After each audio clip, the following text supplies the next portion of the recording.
Det er afdelingen af det her Thy Mors Mountainbike Club. Det er den sidste afdeling, og vi har jo prøvet lige at lave et byløb for at lave det lidt anderledes, og nu vil vi håbe, at I synes, det er også sjovt. Det har været lidt en udfordring at lave sådan et byløb her frem for op i en skov. Det er ikke sikkert, nu har I kørt ruten lidt, og den virker rimelig enkel og sådan noget. Men der er mange ting, der lige skal gå op i en højere enhed. Vi har snakket med plejehjem og slagterier og boligforeninger og politi, og vi har hjemmeværn til at hjælpe os. Så vi håber, at når I nu kommer ud på ruten, at det hele det så også flasker sig. Ude på ruten, der skal være vigtigt at se, at ruten den er ikke spærret helt af.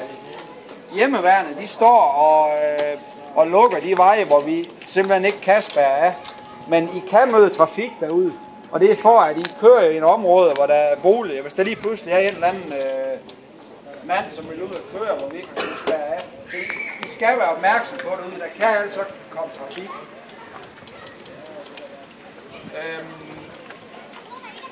Når løbet her det starter, så kører I op her, og vi bruger asfalten heroppe, fordi vi starter mange her på første omgang. Og så drejer I til højre, hvor I sikkert har kørt ruten alle sammen.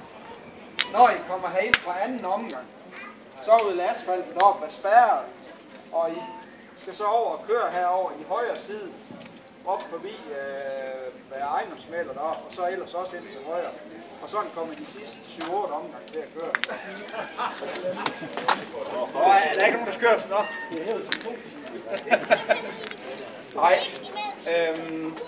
Vi har lagt lidt en speciel ting ind. Nu har I lagt og kørt ruten her nogle gange, nogle af jer. Men nu man sige står her, der er vi ved at lave lidt om på den. Så der kommer lidt sådan lidt en event på ruten, og det bliver ikke kedeligere, det kan jeg i hvert fald sige. Men det er vand, der I snakker om. Hvad? Det er vand, I snakker om. Det så du ikke, du skulle have svømmefødder, mand. Nej, det bliver ikke kedeligere. Har I lys med? Nej, det er der ingen, der har. Nej, hvad har vi mere, vi skal lige have sagt?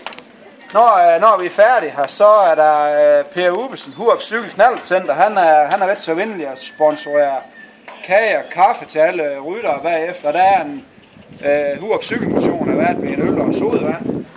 Og det er sådan lige, mens vi venter på, at resultater de bliver klar. Ellers barnet også håber. Ja, hvor Brian, han har jo herinde noget rigtig godt at spise, og noget også, hvis folk de skulle få lyst til det. Ja, vi er ved at være så langt, at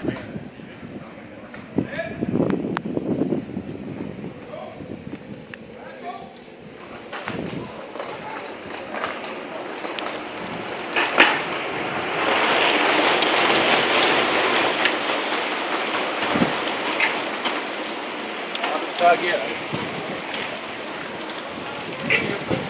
Så de ikke kører ind.